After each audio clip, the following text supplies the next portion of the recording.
We're going to analyze this company and see whether there's a good business behind the stock, and if so, at what price should you buy.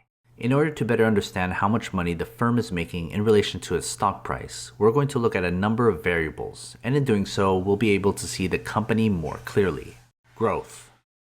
A growing company is the biggest reason why anyone would invest in a stock, period. Earnings growth translates into a growing stock price, and if you own stock, you want it to go up.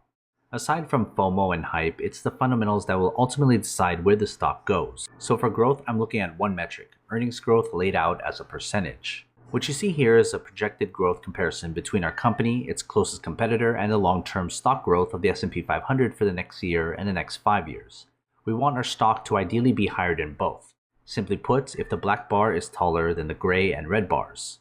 The closest competitor is what most people think is the largest rival. This is usually in the same industry or sector. The S&P 500 is used as our main comparison throughout this analysis since it's a benchmark and, let's be honest, an alternative option if this doesn't work out. So if our company can't even beat the benchmark in growth as well as the other metrics, we're better off investing in an S&P 500 index ETF or even its competitor. Hype. Hype isn't a metric. It's an indicator of expectations, and we use the price-to-earnings ratio to gauge that hype. So why is hype important? If too many people are interested in our stock, they will pile on and drive up the price, thus making it more expensive relative to its earnings. They're either expecting something good to happen or just going with the crowd. We don't want too much hype. What you see here is the current PE ratio on its own and compared to its closest competitor, and the S&P 500's component parts. There's two things I want you to focus on. Whether the PE ratio is higher than those two, thus making it overhyped, and second, if the PE ratio on its own is too high, and that differs by industry. One last thing, if there's no PE ratio, which is often the case with unprofitable companies, that basically means investors are severely overhyping the stock that doesn't make any money. Efficiency. Next, let's look at the company's efficiency. For that, we look at its return on assets, seen as a percentage. Return on asset looks at how much profit our company is able to generate from its assets. For most businesses, ROA is sufficient enough to determine how efficient of a business we have. If we're looking at a bank stock, however, we'll be using return on equity instead. But regardless of that, what we want is a good return. What you see here is the current return along with its competitor and the S&P 500. Again, focus on the return itself and versus the other two. This will tell us that we have a company that's utilizing its money-making mechanics efficiently. To make things simple, let's make sure the black bar is taller than the gray and red bars. Book value. Next, we want to look at our company's price-to-book ratio. If our company was liquidated today, that amount would be the book value of the company. The price-to-book ratio is basically the company's market cap divided by its book value, or how many times the market is valuing the company relative to its liquidation value. An ideal price-to-book ratio is under 1, which translates into extreme value for an investor, but anything under 3 is good enough. What you see here is our company's current price to book, along with our competitor and that of the companies that make up the S&P 500. We want a low price to book and low relative to the index. In this case, make sure the black bar is shorter than the gray and red bars. Dividends. Let's then look at the company's dividend metrics. What you see here are 3 metrics: the current dividend yield, the buyback yield, and the payout ratio.